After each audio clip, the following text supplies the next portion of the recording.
যারা ঋণ খেলাপি ছিল, যারা দেশের টাকা লুট করেছে, বিদেশে পাচার করেছে, আর যারা গণহত্যা করেছে, তাদের অপরাধ আমি খুব ভিন্ন কিছু দেখি না মাননীয় স্পিকার। দুইটাকে সমান অপরাধী হিসেবে আমি দেখি।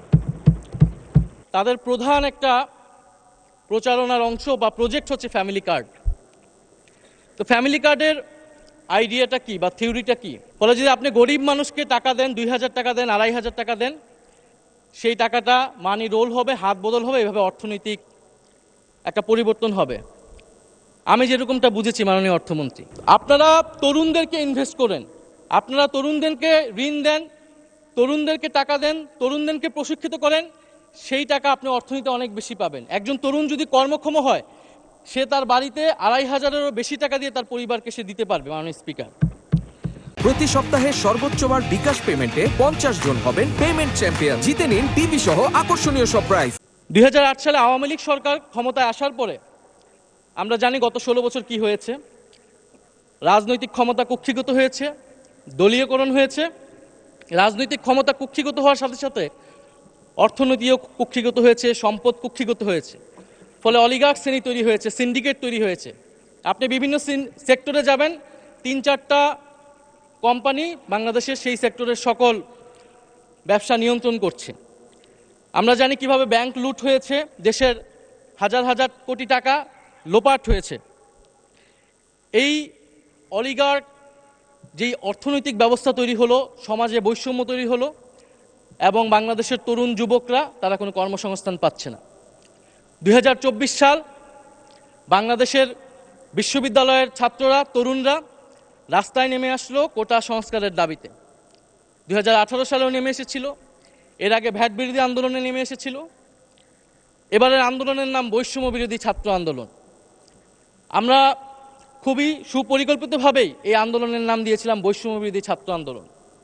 কারণ মাননীয় স্পিকার, আমাদের সামনে এটা স্পষ্ট ছিল যে শুধু সরকারি চাকরিতে কোটা যেমন বৈষম্য, কিন্তু সমাজে যে মূল বৈষম্যটা রয়ে গেছে, যার ফলে কর্মসংস্থান তৈরি হচ্ছে না, তার বিরুদ্ধে আসলে আমাদের আন্দোলন করতে হবে, তার বিরুদ্ধে আমাদের লড়াই করতে হবে।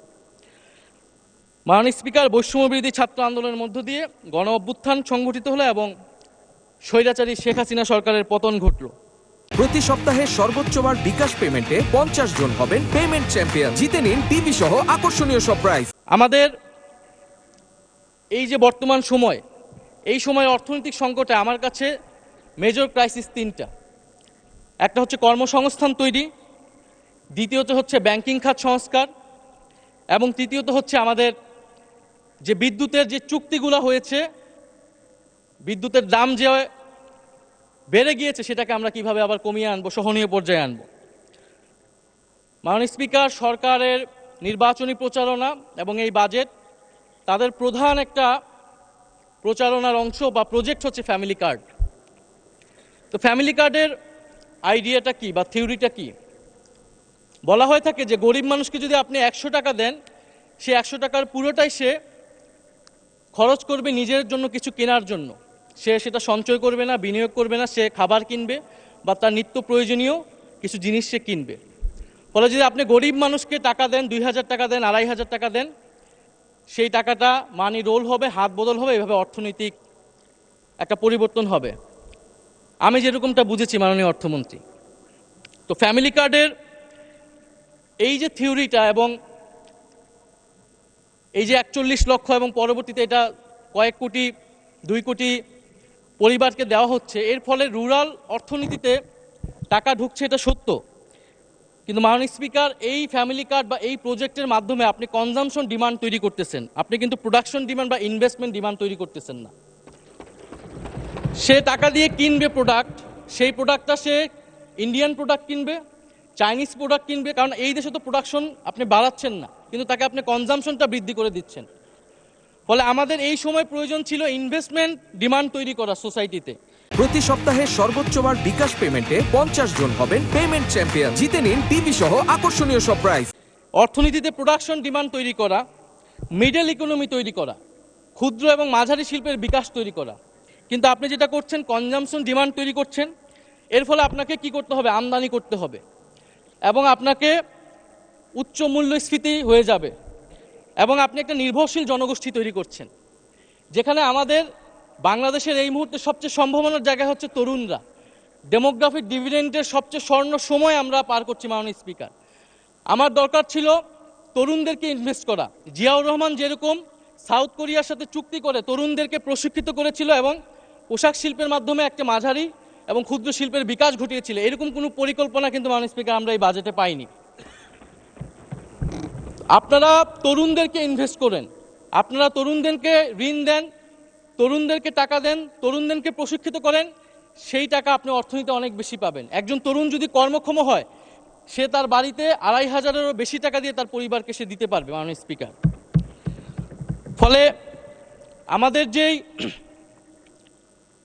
ডেমোগ্রাফিক ডিভিডেন্ডটা আমরা কিন্তু মাননীয় স্পিকার কাজে লাগাতে পারছি না। মাননীয় স্পিকার, এই বাজেট বক্তব্যে ২৩৪ পৃষ্ঠা কর্মসংস্থান নিয়ে মাননীয় অর্থমন্ত্রী ১.৫ পৃষ্ঠা লিখেছেন। আরও কয়েক পৃষ্ঠা লিখলে আমরা বুঝতে পারতাম যে তিনি কর্মসংস্থানকে আরও বেশি গুরুত্ব দিচ্ছেন মাননীয় স্পিকার। দ্বিতীয়ত, ব্যাংকিং খাতের সংস্কারে যদি আসি মাননীয় স্পিকার, ব্যাংকিং খাতে ৪০,০০০ কোটি টাকা দেওয়া হচ্ছে। ব্যাংক রেজুলেশন আইন এই সরকার এসে বদল করেছে, সংস্কার করে যারা ঋণ খেলাপি ছিল, যারা দেশের টাকা পাচারকারী ছিল, তাদেরকে আবার সুযোগ দিচ্ছে। মাননীয় স্পিকার, যারা ঋণ খেলাপি ছিল, যারা দেশের টাকা লুট করেছে, বিদেশে পাচার করেছে, আর যারা গণহত্যা করেছে, তাদের অপরাধ আমি খুব ভিন্ন কিছু দেখি না মাননীয় স্পিকার, দুইটাকে সমান অপরাধী হিসেবে আমি দেখি। আপনি অ্যাসালম, শিকদার, জেমকন, বেক্সিমকো, নাসা, সামিট, ওরিয়ন, এই ধরনের গ্রুপগুলা যারা এই দেশের অর্থ পাচার করেছে, সেই সকল ঋণ খেলাপিদের বিরুদ্ধে আপনি কি আইনগত ব্যবস্থা নিচ্ছেন? এবং বিদ্যমান আইন দিয়ে আপনি আসলে তাদের বিরুদ্ধে খুব বেশি ব্যবস্থা নিতে পারবেন না, কারণ এসালমের দুর্নীতি, এটার সাথে রাষ্ট্র জড়িত ছিল সেই সময়। ডিজিএফআইকে দিয়ে সে ইসলামী ব্যাংক দখল করেছে। এখন যদি মাননীয় স্বরাষ্ট্রমন্ত্রী বলেন শেয়ার হোল্ডার, আপনি তো আইনের ফাঁকফোকর দিয়ে তাকে শেয়ার দিয়ে দিতে পারবেন, কিন্তু সত্যটা হচ্ছে মাননীয় স্পিকার, তারা সেই সময় রাষ্ট্রযন্ত্র ব্যবহার করেছিল। ফলে আমাদেরকে এই ধরনের অর্থ পাচারকারীদের বিরুদ্ধে ব্যবস্থা নিতে হলে নতুন আইন লাগবে, এবং তাদের সম্পদ অথবা তারা যে সকল সম্পদ দেখিয়ে ঋণ নিয়েছিল সেগুলোকে জাতীয়করণ করা প্রয়োজন মাননীয় স্পিকার। সেই টাকা আপনি বন্ড করেন, সেই টাকা দিয়ে আপনি মাননীয় স্পিকার আপনি ব্যাংকে আবার ফেরত দেন, ব্যাংকিং খাতকে আপনি আবার একটা স্থিতিশীল জায়গায় নিয়ে আসেন।